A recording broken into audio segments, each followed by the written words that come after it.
snowboarders of the internet. I'm your host, Avran LeFeber, and in this video we're going to be reviewing the Nidecker Mellow. This board features Nidecker's Surfy Cam Rocker, which is a little more rocker in the nose, camber underfoot, and a tiny amount of rocker in the tail. This is going to give you ease of entry in and out of turns, as well as more optimal powder float, but you're still going to get that pop and snap of traditional camber right underfoot. This board is available in 150 wide, 155 wide, and 160 wide. I rode this board at Copper Mountain on a sunny bluebird day after a storm. There's about 6 to 10 inches of powder on top of corduroy, lumpy chundery snow. Basically typical fresh conditions with just an under layer that could get you bucked around, and I rode it with my Rome Black Label bindings and my K2 Thraxis boots. With this board you have a full directional flex, so you have a softer nose stiffening up right where the rocker meets the camber, and through the middle is pretty much the stiffest section of this board. The rocker in the tail is a little bit softer. There's an overabundance of torsional flex in this board. You can really twist it and you'll feel it. Now when it comes to stability underfoot, this board is stable. In the nose, that's a completely different story. When you charge with this thing, the nose starts flapping like a wet noodle, and when you get into rutted out terrain, you're basically hitting everything. It's sending a shockwave to the outside of your front foot. You feel everything, and that's when you start to get bucked around. You want to keep your knees bent. You want to make sure that you're just preparing yourself for those jarring hits. Overall, I'd say the flex of this board is about a middle of the road in the middle of the board, but in the nose, it's a little bit softer and a little more loose. With the way the camber's set back on this board, you pop more outside your back foot than anything. You still have to load that camber section up, and it's relatively easy. Most people won't have an issue with it. If you don't know how to load camber, you're going to have to figure it out.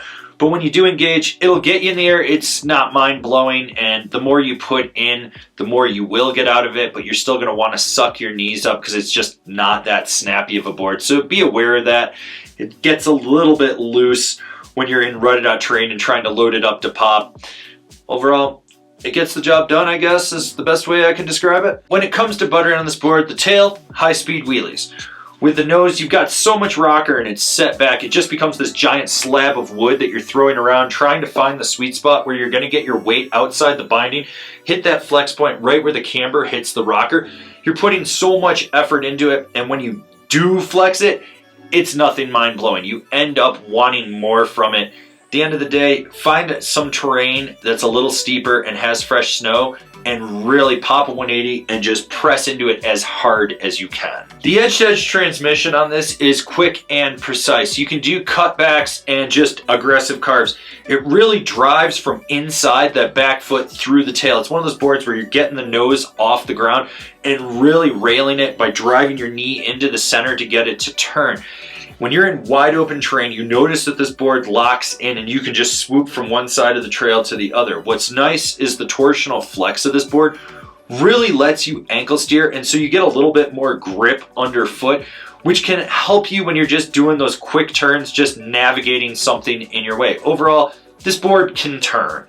So who's this board for? The surfy, pow-slashing resort rider that wants to carve from time to time. The big thing with this board is the new shape, and it kind of changes how this board rides compared to past iterations.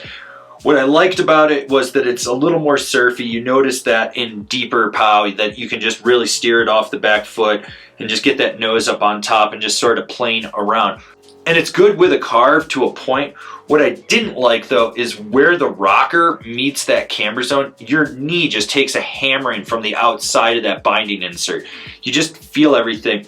And a lot of that has to do with that new shape, and I think that they actually gave it a little bit more setback. It just feels that way. You're driving it differently off the back foot.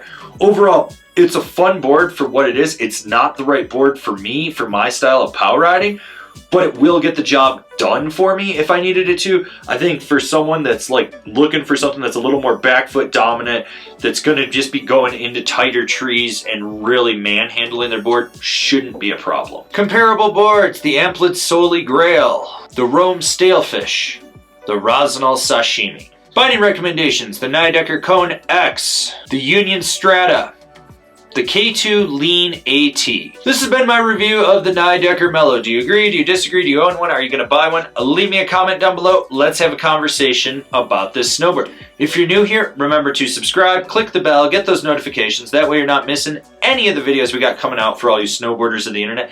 And if you really like what we're doing over here and you want to support us further, swing on over to Angry Snowboarder VIP and become a member. Sure, I could tell you more here, but I got a video over there that explains it so much better. As always, I've been your host, Avran LeFeber, and I'll see you in another video.